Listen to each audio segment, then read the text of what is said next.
नमस्कार, मैं हूं भावना शर्मा और आप देख रहे हैं आवाज इंडिया न्यूज का खास प्रोग्राम। भी आते हैं, सुप्रीश चौहान भी हैं। मैं आमंत्रित करता हूँ आदरणीय सुप्रीश जी, आप मीडिया को संबोधित। धन्यवाद सोनी भाई, मंच पर बैठे बेअतुल भाई, मेरे साथी सब लोग यहाँ पर और पत्रकार बंधुओं, आपको मेरा नमस्कार। दो महत्वपूर्ण मुद्दों को मैं प्रोमिनेंटली टच करना चाहती हूँ। एक महिला हूं तो महिलाओं की बात करनी इस मंच से जरूरी है, और दूसरा मैं ओल्ड पेंशन स्कीम पर जरूर बात करना चाहती हूँ क्योंकि उसमें मेरी बड़ी श्रद्धा है।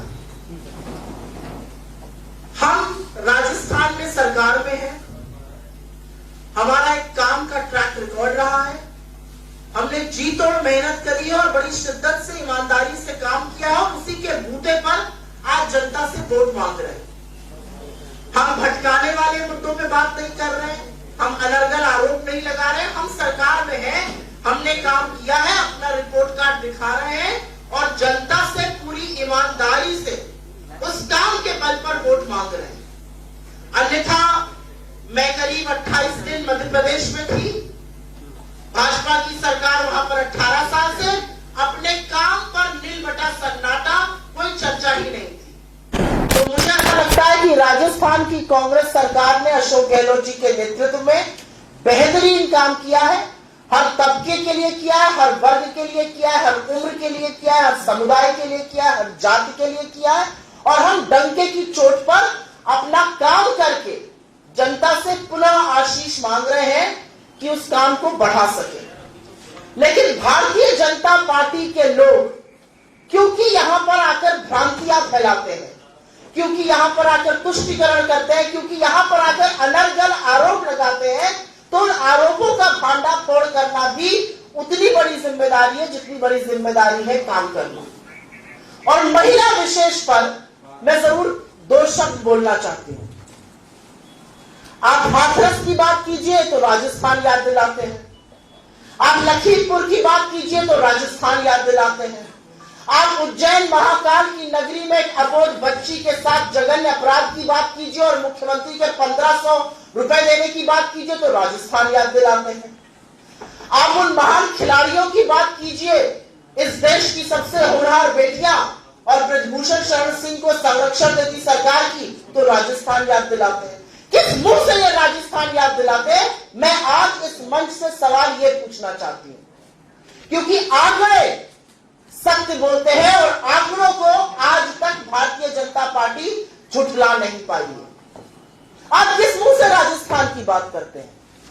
असलियत तो यह है कि राजस्थान में बलात्कार की सजा का प्रतिशत 48% है, जबकि नेशनल एवरेज मात्र 28% है। असलियत यह है कि महिला अत्याचार के मामले में सजा का प्रतिशत राजस्थान में 45% है और राष्ट्रीय एवरेज 26% है।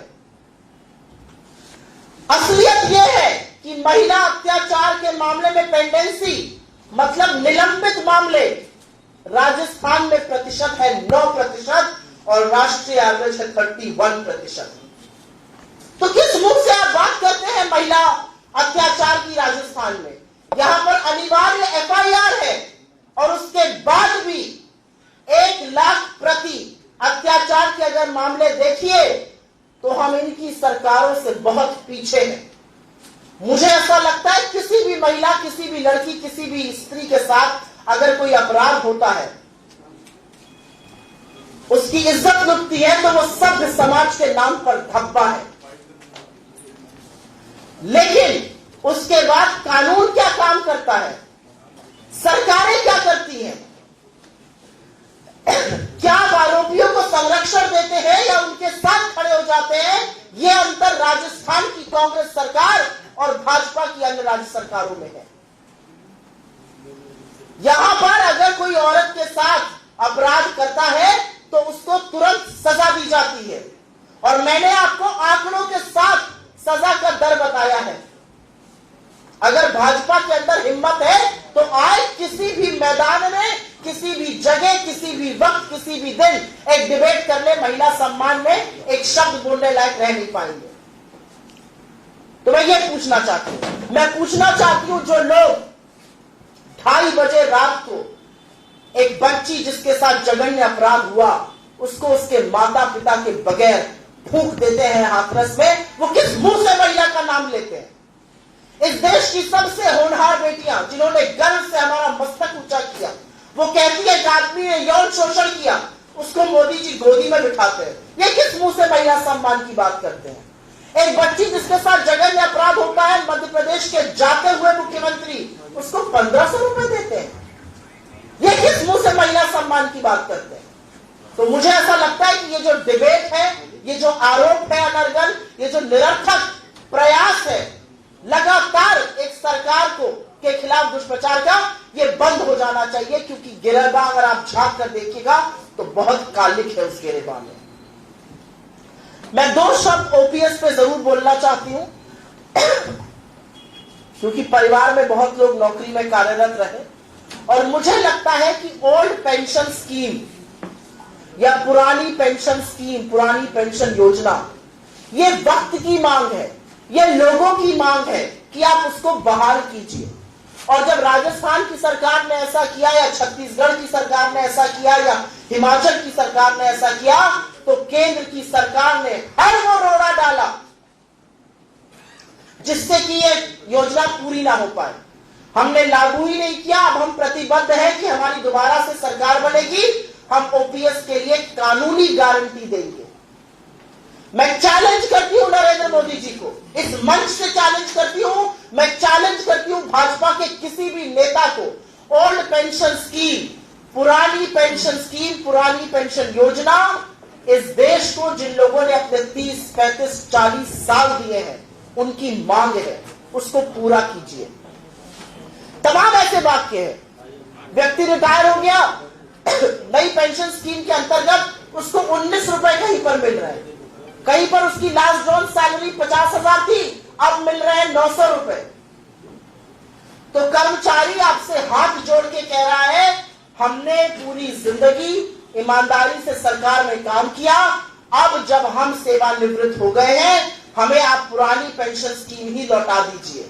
और मुझे ऐसा लगता है कि सजग सरकारें और जिम्मेदार पार्टियां लोगों की बात सुनकर यह काम करती हैं। नरेंद्र मोदी जी और उनकी पूरी सरकार को इस मंच से खुली चुनौती है कि आप ओल्ड पेंशन स्कीम लौटाइए, पूरे देश में वापस से लागू करिए, क्योंकि सरकारी कर्मचारियों को मार्केट की वेगरीज पर, मार्केट की अनिश्चितता पर छोड़ देना घोर पाप है। तो इन दोनों बातों को मैं प्रमुखता से रखना चाहती थी। आपके किसी भी सवाल का स्वागत है। अगर आप पहले सुओ मोटो पूछे तो मैं बहुत अनुग्रहित रहूंगी।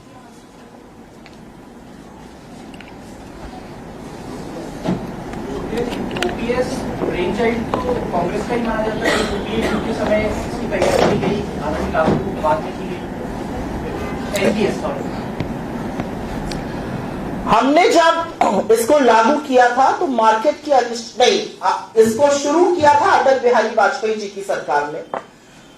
सरकारी चीजें लगातार होती रहती हैं, उसकी एक कंटिन्यूटी होती है, उसकी एक नियमितता होती है, तो ये लागू हुआ। लेकिन मुझे ऐसा लगता है कि आज लोगों की डिमांड बदल गई है, जमीनी हकीकत बदल गई है। मार्केट की अनिश्चितता पर, सेंसेक्स की अनिश्चितता पर आप लोगों के भविष्य को नहीं छोड़ सकते हैं।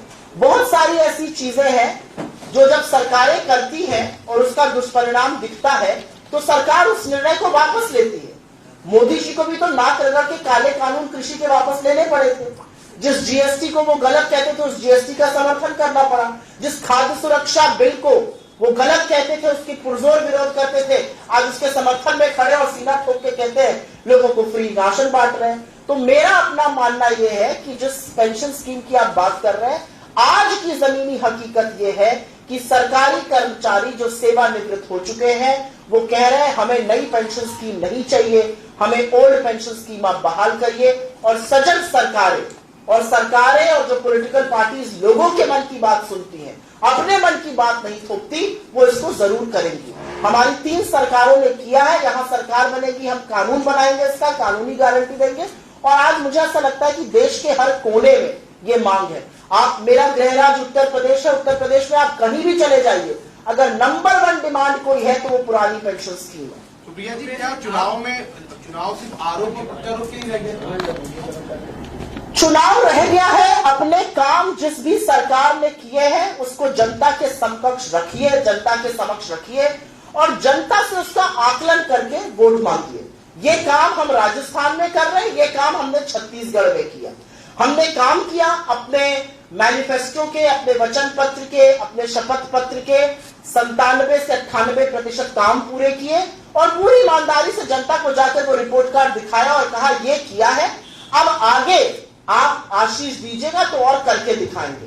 चुनाव इस बात पर टिका होना चाहिए। जो सरकारें काम नहीं करती हैं, और उसमें से अधिकांश भारतीय जनता पार्टी की सरकार है, जो सरकारें काम नहीं करती हैं वो जाकर चुनाव में, क्योंकि रिपोर्ट कार्ड नीलबटा सन्नाटा होता है, तो अनर्गल आरोप, मनगढ़ंत कहानियां, तुष्टीकरण, हर वो चीज करती है जिससे चुनाव का मुद्दा भटके।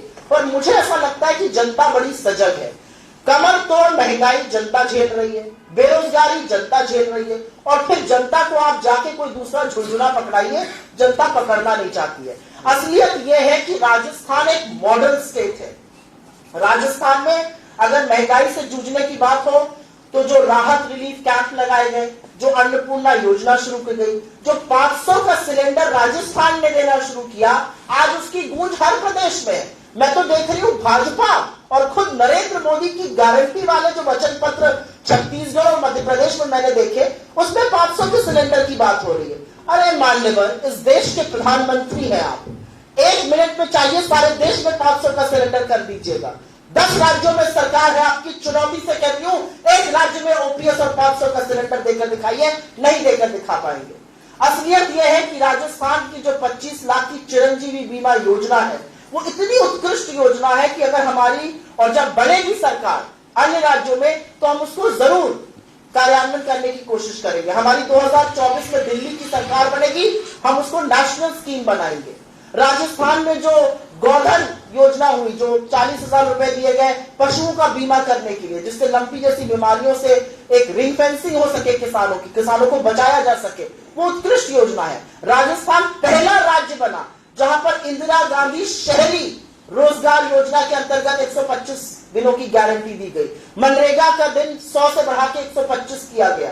तो मुझे लगता है कि राजस्थान में उत्कृष्ट काम हुए हैं और उन कामों को आगे बढ़ाने के लिए जनता जरूर और पुनः अपना आशीर्वाद हमें देगी। सुप्रिया जी, आप ओपीएस, एनपीएस, सस्ता गैस सिलेंडर ये सब कर रहे हैं और मोदी उदयपुर आते हैं तो कन्हैयालाल का जिक्र होता है, अमित शाह अजमेर आते हैं तो कन्हैयालाल का जिक्र होता है, कन्हैयालाल का पोस्टर वो है, इसका कोई जवाब है? इसका एक जवाब है कि आतंकवाद के पीछे छुपने वालों को जनता सबक सिखाएगी। असलियत यह है कि कन्हैयालाल हत्याकांड एक सभ्य समाज के नाम पर धब्बा है। असलियत यह है कि कन्हैयालाल के हत्याकांड के 4 घंटे के अंदर उनके अपराधियों को पकड़ा गया। कन्हैयालाल के दोनों लड़कों को सरकारी नौकरी दी गई और 50 लाख की आर्थिक मदद दी गई। असलियत यह है कि उनको पकड़ के फास्ट ट्रैक कोर्ट ही नहीं दिया गया, मामला एनआईए तक पहुंचा। आज एनआईए उस पर 2.5 साल से क्यों बैठी हुई है? 1.5 साल से आज एनआईए उस पर क्या तफ्तीश कर रही है? उनके कबूलनामे हैं, सारा वीडियो है, उन लोगों ने जहां जहां कबूल किया अपना अपराध वो सब है। एनआईए उस पर क्या कर रही है आज मैं ये जानना चाहती हूं। आप आतंकवाद पर अपनी राजनीतिक रोटियां सेकिएगा। ये कितना घटिया और कितना शर्मनाक बात है, ये राजस्थान का बच्चा बच्चा जानता है। और असलियत यह है कि वो दोनों अपराधी, वो दोनों आरोपी भाजपा की माइनॉरिटी सेल के सदस्य थे। उनकी तमाम बड़े भाजपा नेताओं के साथ फोटो है, उनको माला पहनाते हुए फोटो है भाजपा नेताओं की। तो भाजपा पहले आतंकवाद को पनपने देती है और उसके बाद एक निम्न स्तर की गंदी घिनौनी राजनीति करती है। मुझे ऐसा लगता है कि कन्हैयालाल हत्याकांड में जो कांग्रेस की राजस्थान सरकार ने किया, एक बहुत बड़ी अनहोनी और घटना को और बड़ा बनने से बचा लिया। सुप्रिया सिन्हा जी, मैं महेश शर्मा। अभी राजस्थान में कांग्रेस की 5 साल से सरकार है जी सर, और आपने नरेंद्र मोदी को और केंद्र की सरकार को कटघरे में रखा। इसी तरह 2018 में जब चुनाव थे तो यहाँ पे पवन खेड़ा, पी चिदम्बरम साहब आए थे और उन्होंने उस समय जो बीजेपी की सरकार थी उसमें अरबों रुपए के घोटाले के आरोप लगाए थे पूर्व मुख्यमंत्री वसुंधरा राजे के ऊपर।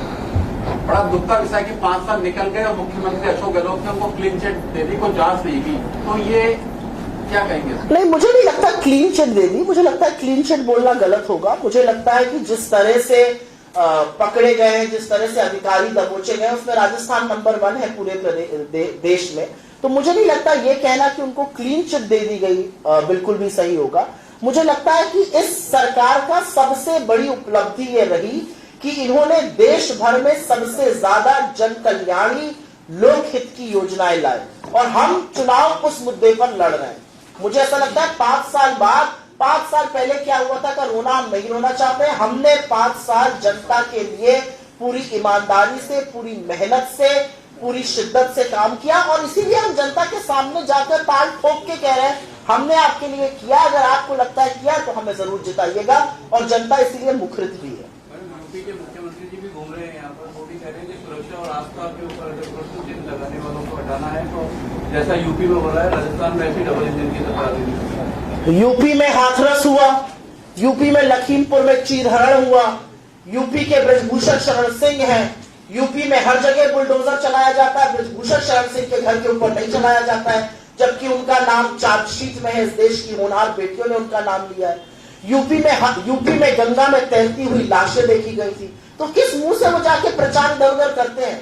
आपको मुझसे ज्यादा पता है कि यूपी के मुख्यमंत्री को प्रचार के लिए भारतीय जनता पार्टी क्यों और कहां ले जाती है। मेरे मुंह से ना कहलवाइए, असलियत आप जानते हैं। क्या कांग्रेस की स्ट्रेटजी में बदलाव आया है? सबसे पहले केंद्रीय नेता जब सभाओं में आते थे तो स्थानीय प्रदेश के नेता सब एक मंच पर होते थे। अब राहुल गांधी कल दौसा गए तो सचिन पायलट को लेकर गए, आज प्रियंका गांधी केकड़ी गई हैं, जबकि सीएम अलग अलग जगह दौरे कर। मुझे ऐसा लगता है बड़ा प्रदेश है और आखिरी 3-4 दिन रह गए हैं प्रचार के। अभी तक तो खाली जगह साथ ही जा रहे थे। मुझे लगता है बहुत सारे क्षेत्र, बहुत सारी कंस्टिट्यूएंसीज कवर करनी जरूरी है और एक आपसी मत से तय किया गया है कि जरूरी नहीं है कि हर व्यक्ति हर मंच पे मौजूद रहे।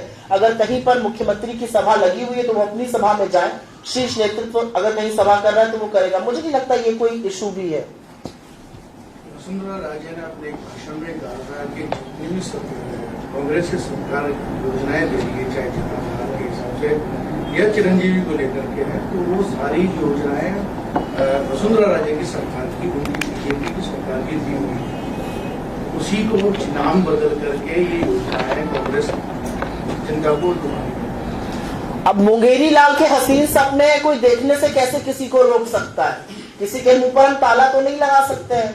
हमारी स्कीम को अपनी बताकर 5 साल में वो जागी है और वो कह रही है हमारी स्कीम है। उनको खैर मेरी संवेदनाएं हैं, जिस तरह से उनकी पार्टी ने उनको ट्रीट किया वो अलग बात है। मुझे ऐसा लगता है कि ये सारी योजनाएं इतनी उत्कृष्ट योजनाएं हैं कि आज मजबूर होकर केंद्र सरकार को भी जब अलग अलग जगह घोषणा पत्र बनाना पड़ रहा है तो इन योजनाओं का जिक्र करना पड़ रहा है। तो मुझे नहीं लगता कि उनमें से एक भी योजना उनकी है। ये सच है, लोगों के अंदर एक ये डर है कि बीजेपी इन योजनाओं को बंद जरूर कर सकती है, वो खुल के सामने आ रहा है और वो डर जो है वो लोगों के अंदर व्याप्त है। बीजेपी का ये सवाल है कि ये योजनाएं जो आपकी आती है गारंटी सरकार बनती है तब लागू तो नहीं करते, लास्ट जो ईयर होता है उसके लागू करते हैं, फिर आप वोटों को कन्वर्ट करना चाहते हैं। बीजेपी का आरोप लास्ट साल को होती है। बीजेपी का आरोप निरर्थक है। आप तो प्रबुद्ध पत्रकार है। हमने कोई योजना 2 दिन पहले लागू करी है। हमारी 25 लाख की योजना 2 दिन पहले लागू हुई है। हमारी 25 लाख की योजना 1 साल पहले लागू हुई है। इनके कार्यकाल के 2 साल में कोरोना काल रहा और खुद नरेंद्र मोदी जी ने कहा कि राजस्थान की सरकार ने उत्कृष्ट काम किया। राजस्थान में आपने नदी में तैरती हुई लाशें नहीं देखी थी, लेकिन डबल इंजन की उत्तर प्रदेश में आपने देखी। मुझे लगता है हमारी जो भी योजनाएं हैं वो एक क्रमबद्ध लागू हुई है। ये बिल्कुल निरर्थक आरोप है कि लास्ट ईयर में हम लागू कर रहे हैं। आप बता दीजिए, हमने चिरंजीवी लास्ट दिन लागू करी। 500 का सिलेंडर तब लागू करना पड़ा जब सिलेंडर 1200 पे पहुंच गया। अगर सिलेंडर उतना रहेगा तो हम क्यों 500 पे लागू करेंगे? मेरा अपना मानना है कि जहां पर हमारी सरकारें बनी, चाहे वो हिमाचल हो और पहली कैबिनेट मीटिंग में हमने ओपीएस की बात करी, चाहे वो कर्नाटका हो जहां पर पहली कैबिनेट मीटिंग में हमने अपनी 5 गारंटीज को स्वीकृति दी। एक हमारा ट्रैक रिकॉर्ड है और जनता उस ट्रैक रिकॉर्ड को मानती है। आज मुझे ऐसा लगता है सरकार की सबसे बड़ी उपलब्धि यह है कि इन्होंने जो महंगाई से राहत के लिए काम किए, चाहे वो 100 यूनिट बिजली फ्री हो या 500 का सिलेंडर हो या अन्नपूर्णा योजना, उसकी चर्चा देश भर में है और भाजपा भी मजबूर है ऐसे ही वादे करने के लिए। तो मुझे हमारे कुछ साथियों को लगता है हमारा कॉपी पेस्ट कर रहे हैं, मुझे उसमें कोई दिक्कत नहीं है। आप हमारी अच्छी चीजों से सीखिए, सीखते रहिएगा। ये शुभकामनाएं आपको। जी हाँ, सवाल रह गया मैडम उसमें। Next please. सवाल रह गया उसमें आपसे उसके बाद सर बताइए। अन्नपूर्णा 6 महीने पहले आई थी, आप एक बार पता कर लीजिए कब तक। तो अन्नपूर्णा आएगी थी, जब महंगाई स्तर चढ़ेगी तभी करेंगे। तो जब महंगाई स्तर चढ़ेगी तभी करेंगे ना, उसके पहले तो हर सरकार की कोई ना कोई प्रायोरिटीज होती है। जब कोरोना काल था तो दूसरी प्राथमिकताएं थी, कोरोना काल समाप्त हुआ फिर कुछ और प्राथमिकताएं आई, फिर उस समय रोजगार की प्राथमिकता थी, इसलिए इंदिरा गांधी शहरी रोजगार योजना करी गई। जब महंगाई सिर चढ़ के बोलने लगी तो उस पर ध्यान दिया गया। आप हवन कुंड में थोड़ा थोड़ा हवन में डालते हैं ना सामग्री, या उठाकर थाली एक बार में डाल देते हैं? लास्ट में डाल दीजिए। नहीं, हमारे यहाँ थोड़ा डालने की, हमारे धर्म में थोड़ा डालने की प्रथा है और वैसे ही हवन होता है, वैसे ही सरकारें चलती हैं। बताइए मैम, कांग्रेस जातिगत जनगणना करवाना चाहती है, इससे पहले बिहार में हुई थी, अभी राजस्थान में, अब क्यों जातिगत जनगणना करवाना चाहती है? पिछले 5 साल से तो राजस्थान में कांग्रेस है ना, पहले ये ख्याल क्यों नहीं आया? क्योंकि मुझे ऐसा लगता है कि इस समय जमीनी हकीकत ये है, इस समय देश का माहौल ये है, इस समय लोग जागरूक है और वो चाहते हैं कि जनगणना हो, लोग चाहते हैं कि पता चले किसकी कितनी आबादी है। आज जो बिहार में आंकड़े सामने आए हैं उन्होंने लोगों की आंखें खोल दी है। 84% लोग बिहार में, और ये जनगणना नहीं है, जातिगत सर्वे होता है, स्टेट्स जब करती है, जनगणना करने का काम सिर्फ केंद्र सरकार का होता है, हम भी यहाँ पे सर्वे करेंगे। लोगों की आंख खुली रह गई है। 84% लोग आदिवासी हैं, दलित है और पिछड़े वर्ग के हैं और उनका प्रतिनिधित्व बिल्कुल शून्य है। तो आज लोग पूछ रहे हैं ये सवाल, और आज जब ये सवाल पूछा जा रहा है और स्पेशली तब जब समीकरण दिख रहे हैं बदलते हुए, आपको दिख रहा है कि 90 secretaries in government of India में से 3 ओबीसी वर्ग के हैं। आपको दिख रहा है कि आईआईएम में 4% प्रोफेसर ओबीसी वर्ग के हैं, आईआईटी में मात्र 6% प्रोफेसर ओबीसी वर्ग के हैं, सारी सेंट्रल यूनिवर्सिटीज में 3% से कम उनका प्रतिनिधित्व है। तो ऐसा क्यों है? जब आप असलियत देखते हैं तो आप काम करते हैं। मुझे ऐसा लगता है अच्छी बात है, बिल्कुल करना चाहिए जातिगत जनगणना, अब नहीं तो कब, ये बात है। ऐसे तो देखिए, जो आपका सवाल है ना, ऐसे तो हर चीज को पूछा जा सकता है, अभी क्यों कर रहे हैं, पहले क्यों नहीं हो गई। मुझे लगता है जब हो अच्छी बात है, उसका स्वागत करना चाहिए। तो अभी कांग्रेस सरकार अगर रिपीट होती है तो फिर बिल्कुल कराइए, बिल्कुल कराइए। सुप्रिया जी, मेरा ये सवाल था कि अभी राहुल गांधी लगातार ये कह रहे हैं कि केंद्र सरकार में सिर्फ 3 सेक्रेटरीज हैं जो ओबीसी से हैं। राजस्थान में कितने सेक्रेटरी हैं जो ओबीसी से हैं? क्योंकि चीफ सेक्रेटरी, डीजीपी, सीएम सारे के सारे लोग सीएम ओबीसी। हाँ, बोलते जाइए आप। हम सेक्रेटरी की बात कर रहे हैं, वो कह रहे हैं कि 3 सेक्रेटरी। भाजपा के 10 चीफ मिनिस्टर्स हैं इस देश में, 1 ओबीसी वर्ग से हैं और उनकी भी जल्दी ही विदाई होने वाली है आपके बगल वाले मध्य प्रदेश से। हमारे 4 मुख्यमंत्री हैं जिसमें से 3 ओबीसी वर्ग के हैं। मुझे लगता है मैंने अपनी बात को कह दिया। आपने घुमा दिया, मैं ब्यूरोक्रेट्स की बात कर रहा हूं। मैं घुमाती नहीं हूँ, बात मैं बड़ी स्पष्ट करती हूँ, अगर आप मेरे बारे में थोड़ा बहुत भी जानते हो। कितने ब्यूरोक्रेट्स नहीं, मेरे पास वो डेटा अवेलेबल नहीं, लेकिन मैं ये दावे के साथ कह सकती हूँ कि केंद्र से बहुत ज्यादा होंगे। धन्यवाद बहुत बहुत। मध्य प्रदेश देख के आए, राजस्थान से। मध्य प्रदेश प्रचंड रूप से जीतेंगे और अपनी सरकार बनाएंगे, और राजस्थान में अपनी सरकार प्रचंड बहुमत से रिपीट करेंगे। लेकिन यूनिटी का शो तो नहीं हो रहा है, आपके नेता तो भाग रहे हैं, एक उधर जा रहा है, दूसरा उधर जा रहा है। तो प्रचार कैसे करना चाहिए? गलबैया इनको पकड़ लो, बस इन्हीं के साथ घूमती रहूं तो आपको यूनिटी दिखेगी। अलग अलग जगह प्रचार करना यूनिटी है, हर व्यक्ति स्टेट को कवर करे वो यूनिटी है। आप लोगों को लगता है फेविकोल से जुड़ जाए तो वो यूनिटी हो जाएगी, वो मूर्खता हो जाएगी। मुझे ऐसा लगता है हमें नहीं लगता, जनता को लगता है एक साथ आएंगे तो उसका असर होता है, हमें नहीं लगता। सब जगह प्रचार, हर जगह प्रचार करना जरूरी है। धन्यवाद, थैंक यू।